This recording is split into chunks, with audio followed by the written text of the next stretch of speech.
Everyone welcome back to my channel. ఈరోజు అయితే meal maker pulao ఎలా చేసుకోవాలో చూపిస్తాను. ప్రాసెస్ చాలా సింపుల్ అండ్ హెల్దీ కూడా. సో చాలా ప్రోటీన్ ఉంటుంది కదా, సోయా చంక్ అని కూడా అంటారు. ప్రాసెస్కి వెళ్ళిపోదాం.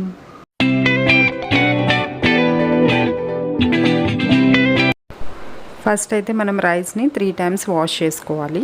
సో ఏ మెజర్మెంట్ తీసుకుంటున్నారో దాన్ని బట్టి మనం క్వాంటిటీ ఆఫ్ వాటర్ కూడా తీసుకోవాలన్నమాట. సో ఫస్ట్ అయితే 3 times బాగా వాష్ చేసుకున్న తర్వాతకి కొన్ని వాటర్ పోసి ఒక 1/2 hour నానబెట్టాలన్నమాట. సో తర్వాత మీల్ మేకర్ ఏమో స్టవ్ మీద బాయిల్ చేసి కూడా అలా కూడా ఉడకపెట్టవచ్చు, లేదంటే హాట్ వాటర్ తీసుకొని మీల్ మేకర్లో మొత్తం డిప్ చేసేసినా కూడా అవి సాఫ్ట్ అయిపోతాయి అనమాట. నేనైతే హాట్ వాటర్ తోటి మొత్తం ఒక గిన్నెలోకి మీల్ మేకర్ వేసుకొని ఇలా హాట్ వాటర్ పోస్తాను.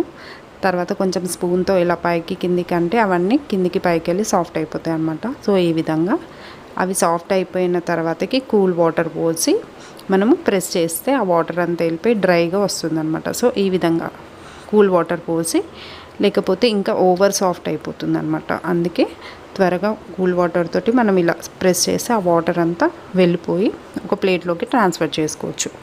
ఈ విధంగా మిక్సీ జారీలో ఒక 10 ఎల్లిపాయలు తీసుకోండి. అలానే అల్లం కూడా ఒక చిన్న ముక్క తీసుకొని వేసుకొని, తర్వాత 3 పచ్చిమిర్చి, అలానే కొత్తిమీర, పుదీనా 2 యాడ్ చేసి కోర్స్ లాగా మనం మిక్సీ పట్టుకోవాలన్నమాట. మరి ఫైన్ పేస్ట్ కాకుండా కొంచెం కచ్చాపచ్చగా ఈ విధంగా పట్టేసుకొని సైడ్కి పెట్టుకోవాలి. ఫస్ట్ అయితే ఒక బౌల్ తీసుకొని దాంట్లో 3 tablespoons ఆఫ్ కర్డ్ వేసుకోవాలి. పెరుగు వేసుకొని దాంట్లో కొంచెం పసుపు, కారం, ఉప్పు, ధనియాల పొడి, గరం మసాలా అన్నీ వేసి బాగా మిక్స్ చేసుకోవాలన్నమాట. సో ఫైన్ పేస్ట్ వరకు ఎలాంటి లంప్స్ లేకుండా మంచిగా మిక్స్ చేసుకోవాలి. సో ఈ విధంగా బాగా మిక్స్ చేసుకుంటే మంచి మసాలా పేస్ట్ అనేది రెడీ అయిపోతుంది. ఈ విధంగా అన్నమాట. తర్వాత 2 tomatoes ప్యూరీ చేసుకోవాలన్నమాట. చాలా సాఫ్ట్గా ఫైన్ పేస్ట్గా పట్టుకోవాలన్నమాట టమాటాస్ అయితే.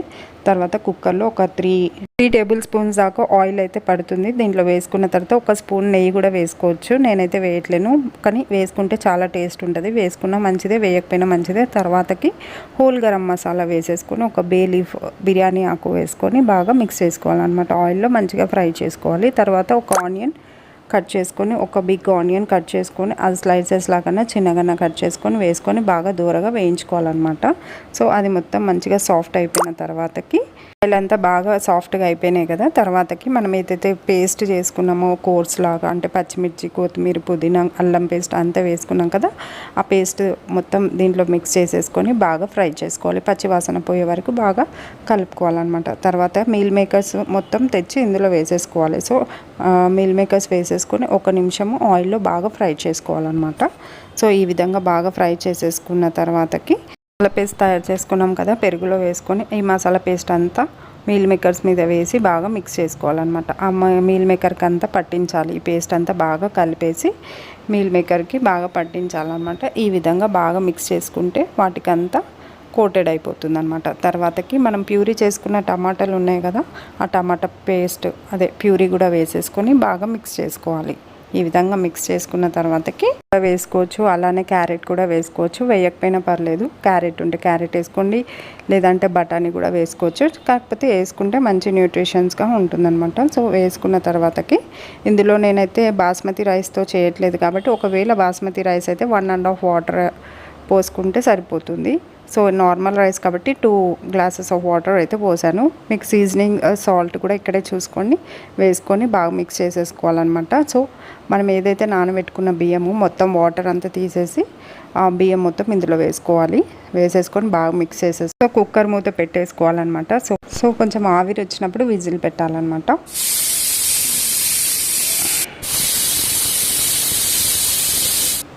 ఒకవేళ బాస్మతి రైస్ అయితే 1 విజిల్ సరిపోతుంది. నార్మల్ రైస్ అయితే 2 విజిల్స్ అయితే పర్ఫెక్ట్గా ఇలా వస్తుందన్నమాట. సో చాలా మంచిగా కుదిరింది. సో మీరు కూడా నార్మల్ రైస్ తోటి ట్రై చేసుకోవచ్చు. అలానే లంచ్ బాక్స్ కూడా ఇది పర్ఫెక్ట్గా సూట్ అవుతుందన్నమాట. మనకి ఎలాంటి హడావిడి లేకుండా తొందరగా కర్రీ చేయనప్పుడు ఇలాంటి పులావ్స్ చేసుకుంటే చాలా బాగుంటుంది. ఐ హోప్ మీకు నచ్చింది అనుకుంటున్నాను. Please do subscribe to my channel. Thank you so much.